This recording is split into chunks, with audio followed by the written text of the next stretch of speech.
Since we're going to be talking about rural health, I wanted to focus a little bit on critical access hospitals.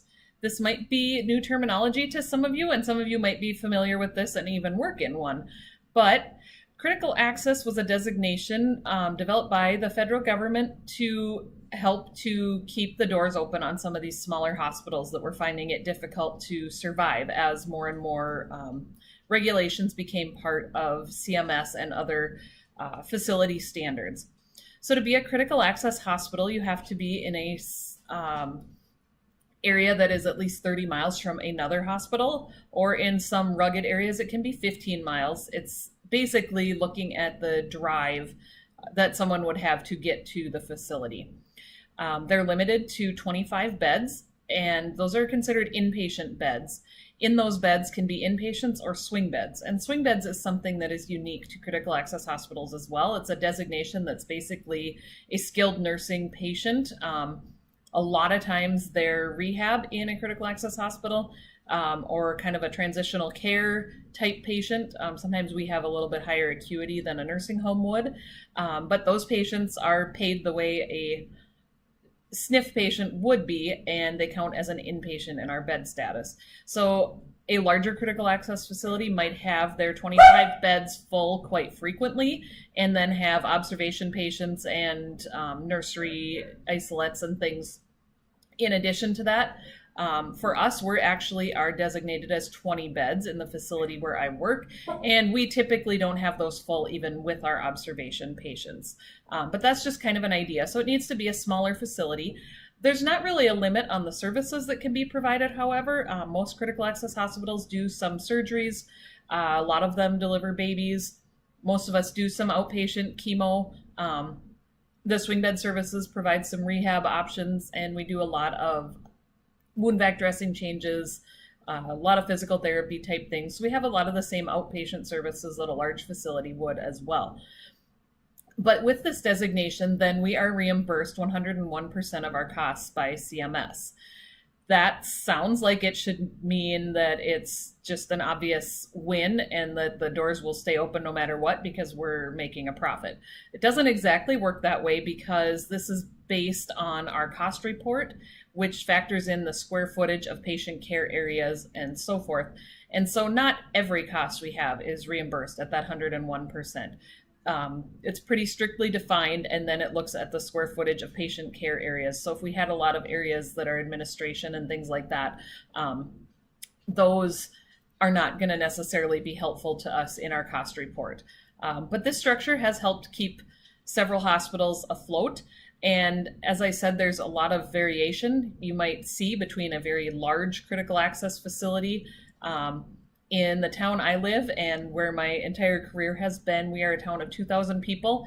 In our area, this is actually considered a fairly large town. We are kind of a hub for the area. We get a lot of patients from outlying towns of 1,200, 300, under 100. And we draw in patients from that 30 to 50 mile range. So at this point, you might be asking, well, why is it so important to keep this hospital alive or hospitals like this alive? And so I wanted to give you a little bit of an idea of our geography and some of the things we see, and also some of the reasons that that special reimbursement is helpful. We maintain minimum staffing of 3 people in the building at all times for safety. And I'll explain how we're staffed a little bit as well after we talk about the geography. So we are 70 miles from our closest tertiary facility where we would send somebody who needs primary intervention for an MI, or who needs neurology for a stroke, or a trauma patient who needs trauma surgery, things like that. We're 120 miles from our other tertiary facility that is a little bit more advanced. They are a level 2 trauma center. And so any of our patients we transfer out are looking at least an hour plus on the road, or 45 minutes by chopper. And so those are some factors. Our patients would need to travel very long distances to get to a facility like that if they didn't have a rural hospital to go to. We're also about 40 miles from every other rural hospital. So many of our patients are already driving quite a distance if they come and need our services. And so it's very nice that we can admit people and keep them in their home community. Nice for them and their families if they have pneumonia, cellulitis, CHF, or an older person who has an MI but doesn't want any intervention. We can keep them, monitor them, do drug therapy if that's all they want, is medically conservative therapy. So those are some of the nicer things for our community. But to me, the really big thing is the emergency department. Patients have emergencies wherever they live, no matter how far they are from another hospital, and no matter what they need, we are able to start the stabilization process and get them on the road to their definitive care. So because we provide those services, we keep our minimum staffing, like I said, of 3 people in the building, even if we have a low census in inpatients, even if we have no census in inpatients. If we have 0 patients in the building, we keep 3 staff. 2 licensed nurses, can be an RN and an LPN, or 2 RNs, and then usually a CNA or an unlicensed assistive personnel, like a unit secretary. And the reason we do this is because those are truly the only people in our building. We don't have security staff. Our laboratory and radiology staff are on call. They're not in the building 24/7, and our providers are not in the building 24/7. With our trauma designation and with EMTALA guidelines and CMS rules for ER, we don't have to have a provider all the time. We just have to have a provider available within 20 minutes for trauma or 30 minutes for any other emergency patient. So the nurses really are in charge, and a lot of these emergencies don't give you a lot of warning. We have had several really good outcomes from really traumatic events in the last several years. I just kind of wanted to highlight because I think these are people who really would not be here if they didn't have a hospital within a very close distance. We had a gentleman who had his pelvis crushed between 2 train cars when the payloader that was pulling it for filling the train got some slack in the rope, and the car rolled back and crushed his pelvis. He was about 20 miles out of town at the time.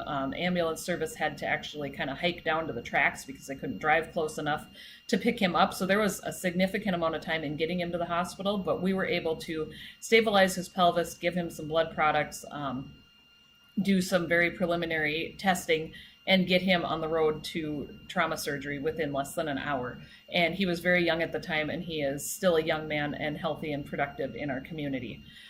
We recently had an arm amputation from an auger accident that we did not receive any warning on. A pickup pulled up, and they jumped out and helped this guy into a wheelchair that was spurting arterial blood and had no arm at the humerus and below.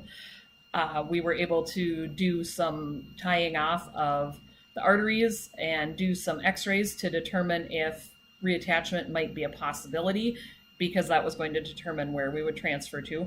We were able to start blood products and get him on the road also very quickly. And he also had a good outcome, even though they couldn't salvage the arm.